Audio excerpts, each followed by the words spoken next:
So for our topic today is algebra. So from module 1.1, problem number 14, which of the following is a prime number? So first, we must know what is a prime number. So a prime number is a natural number greater than 1 that has no positive divisor other than 1 on itself. So ang prime number is ma-divide ra siya og 1 or iyahang self. So for this problem, ato ning tagsa-tagsaon sila og solve if asa nila ang prime number.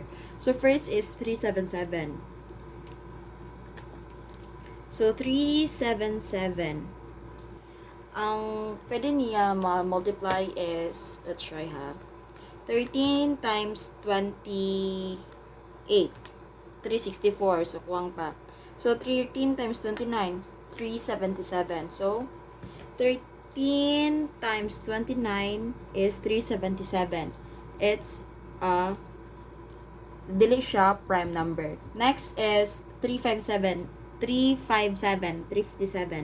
Let's try 357. So 357 is mas gamay-gamay man siya, no? 3 okay. 3 times 120, 360. So kuwang siya minus 319 eh. So 357, it is the best. It is not a prime number. 3 times 119. Dili siya prime number. Next is kani 333. 333.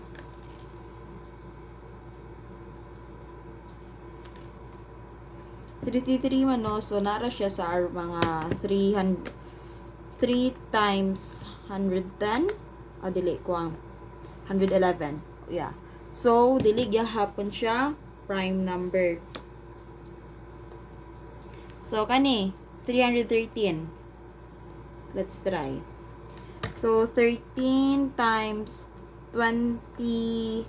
313 times 20, 260. Dili siya layo ra. 25, 325. Layo kuan to gamay. Mga 322, 286. Kuan gyapon. 13 times 23, 299. So 13 times 24 is 312 niya. 313 naman eh. So dili gyud siya.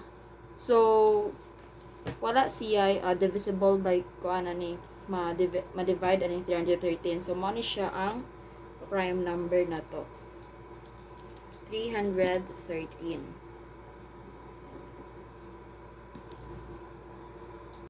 So for the next problem, problem number 30. The surface area of a hollow cone is given by A times pi RL. Determine the surface area where R is 30 cm and L is 85 cm in 1 decimal place. So, given na ang atoang formula, no, na siya gihatag na formula daan. And also, given na pod ang iyahang R ug L. So, we have given, which is R is 30 cm, L is 85 cm. Ato ako nung pangitaon ang surface area sa hollow cone in 1 decimal place only ra. 1 decimal ra to ang iyang gipangayo. So sa formula is naghatag is area times pi RL. Pi times R, which is 30 cm, times L is 85 cm. A is equals to pi. Pi times 30 times 85 is 811.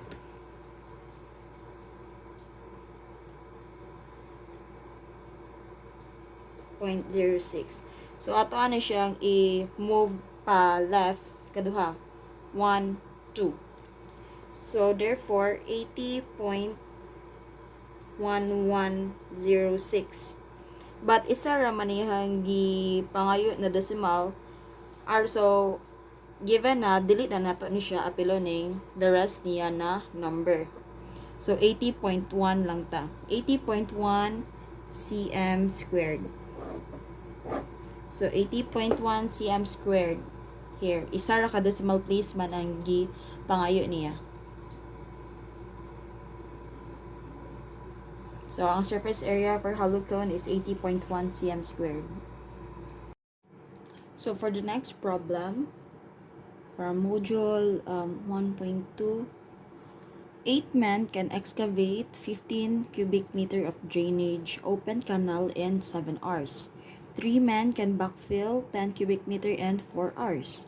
How long it takes 10 men excavate and backfill 20 cubic meter in the same project? So we have the given. First, we have ang atong concept ani is man and our concept. So we have from the first person gi-state sa problem is naay 8 men in 7 hours for 15 cubic meter. And then the second one is naay 3 men for backfill in 4 hours for 10 cubic meter. And the last one is 10 men in time for 20 cubic meter. So, ang gipangitan is time kuno, pila kuno ka oras mahuman if na 10 ka tao mo excavate and backfill sa 20 cube meter sa same na project. So, ang atong formula for this is man and our concept. So, we have 8 men. 8 men times 7 hours over 15 cubic meter. 15 plus 3 men. 3 men times 4 hours over 10 cubic meter is equals to 10 ka men times time na ato ang gipangita over 20 cubic meter. So, masolve na to ang time ani at ato ang siyang i-shift solve. So, 8 times 7 over 15. Oh no, di ba? Sorry. Sana balik. 8 times 7 over 15 plus 3 times 4 hours over 10 is equals to 10 times alpha x over 20 cubic meter. Shift solve. 9.86 RC 9.86 hours ang mahuman sa 10 ka man na ma-excavate and mo backfill sa 20 cubic meter.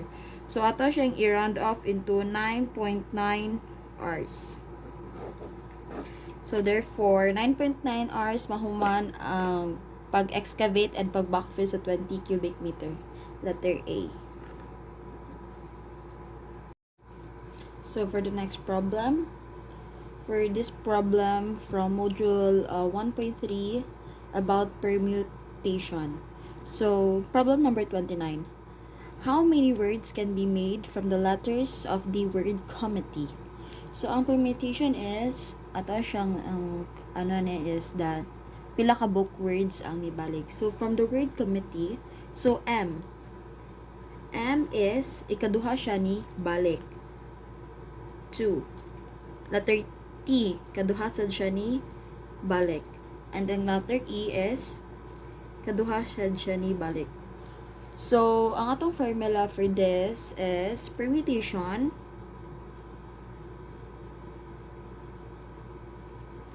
is equals to N permutation over P permutation over Q permutation and R permutation. So, PQR stands for the letters na nga nibalik. So, N is equals to 9, which is pila ka buok letters ani na word. So 1, 2, 3, 4, 5, 6, 7, 8, 9. So 9 ka buok. and 9 permutation over P, which is the M. 2 permutation and 2 permutation. So 9 permutation over, ito siyang lowest term. So 2 permutation to the power of 3. So we get 9 permutation over 2 permutation to the power of 3. So, ano ang answer? From the word committee. So, for the last problem, for algebra, which is about permutation again. So, what is the permutation of the word banana? So, same gyapon sa previous na problem.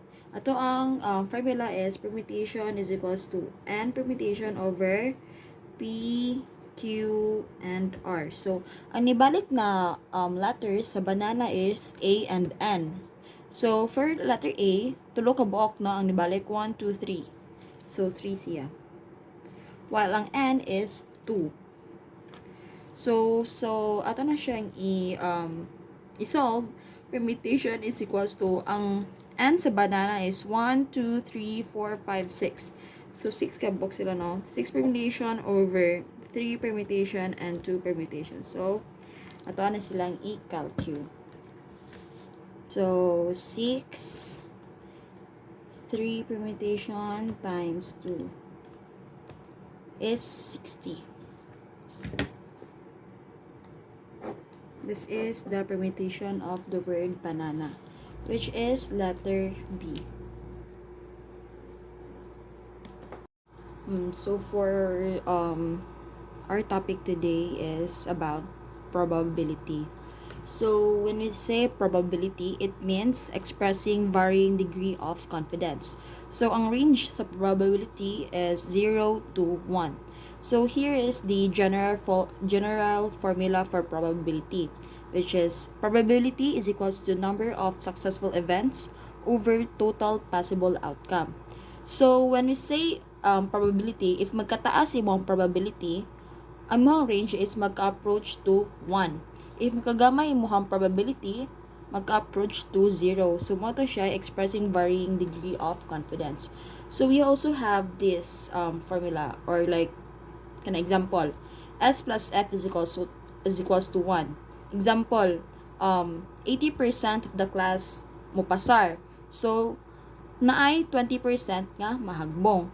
So, mo na siya, if i-add na to ang duha ka probability, mo-approach gito siya sa 1. So, 80% plus 20% is equals to 100 or 1. So, S is probability of success, F is probability of failure. So, when we say prime numbers, it is a natural number greater than 1 that has no positive divisor other than 1 and itself. So, magamit niya to siya sa mga next problem. Ang mga prime numbers na para mibawaan na to siya. So, for problem number 1, the problem is, in tossing a die, what is the probability of getting a prime numbers? So, ang atong general formula for this is katong gi-discuss na, which is prime numbers is equals to number of successful events, success, over total possible outcomes. Ang total niya. Mga na ito ang general formula. So, ang iyang possible outcome ani if mo toss tag-die is 6 kabuok, which is 1, 2, 3, 4, 5, 6. Mo ni possible outcome inig-toss na to sa a die. So, atong hinumduman, is 6 is a prime number, diba? Dili siya prime number, dili. 5, prime number. 4, dili siya prime number. 3, it's a prime number. 2, prime. 1 is dili siya prime number. So, to get this, so naana tay tulo ka buok outcome. I mean, tulo ka possible success outcome niya, and we have the total good na outcome. So mo na to siya P is equals to 3 over 6. So 3/6, ato siya i-reduce to lowest term is equals to 1/2. 1/2. Ano yan ito ang in tossing a die, the probability of getting a prime number is 1/2. So, naa siya sa letter C. 1/2. Okay, nawala akong ballpen. So, our topic today is plane and solid geometry, module 3.1, problem number 2. So, the problem is, how many gallons are there in 10 cubic meters of liquid? So, we have a given of, given 10 cubic meter. So, ato ang pangitaon is the gallon. So, ato siyang i-convert ang 10 cubic meter into gallon. So, given is 10 cubic meter. So, ang solution for it is that 10 cubic meter times 1,000 liters over 1 meter cube. So, naatay 1 meter cube, naatay 1,000 liters.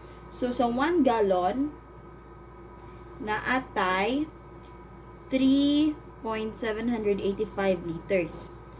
So that, ato ang i-cancel ang mga units. So, makuha na nato ang gallon. So, cancel meter cube, cancel meter cube.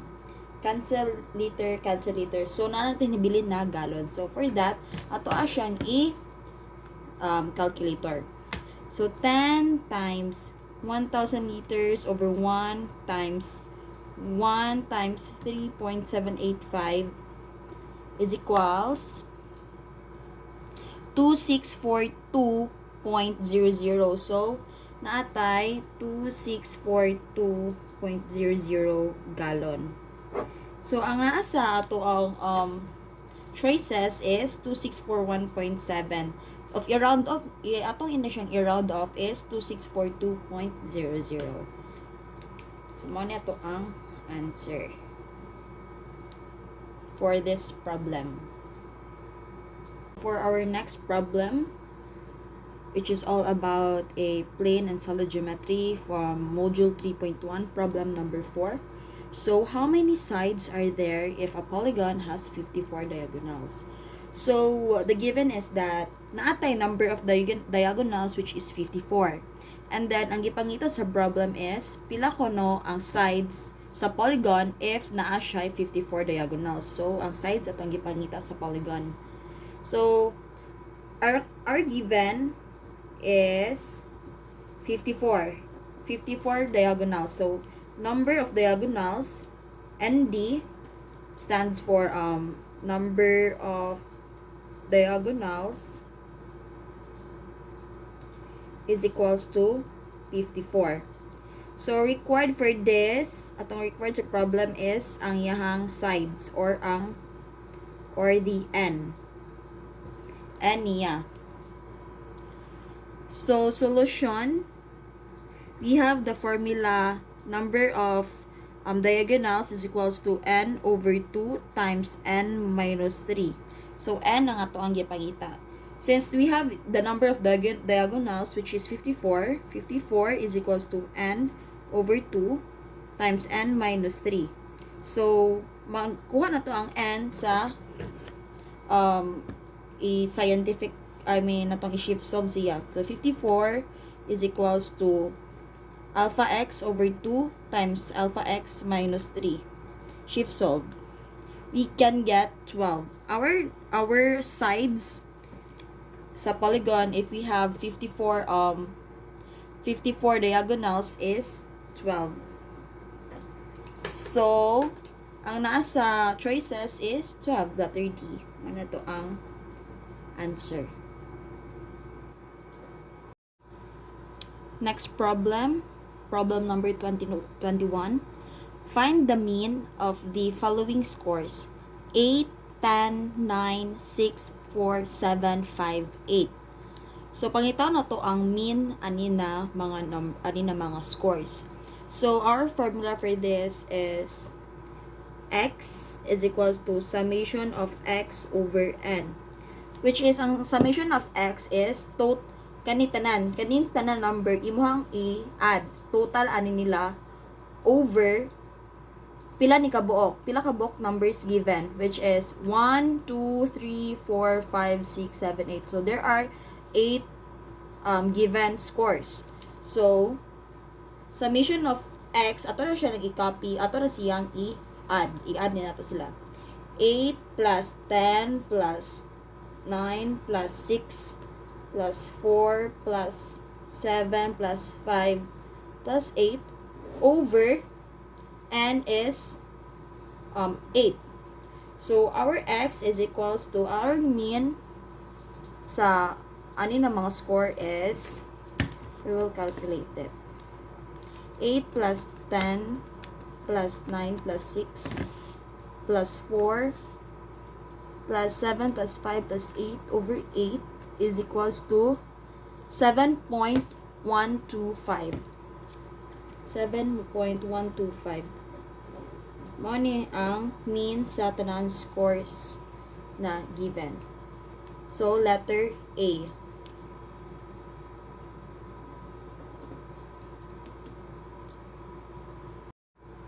So, for our last problem for plane trigonometry is problem number 70. The angle of inclination of ascend a road having 8.25% grade is blank degrees. So, papakita niya is ang iyang degree. So, the formula for this is that theta is equals to tan times grade, which is natin given, diba, na grade. We have given 8.25%. So, theta is equals to tan 8.25%. So, makuha na nato ang degree sa angle of inclination. So, calculate to shift tan times 8.25% is equals to 4.72. Ato round off lang. 4.716. So, round off 4.72. Muna na ito ang degree of inclination. So, nasiya sa ito ang choices, which is letter A. Our degree of inclination is 4.72 degrees.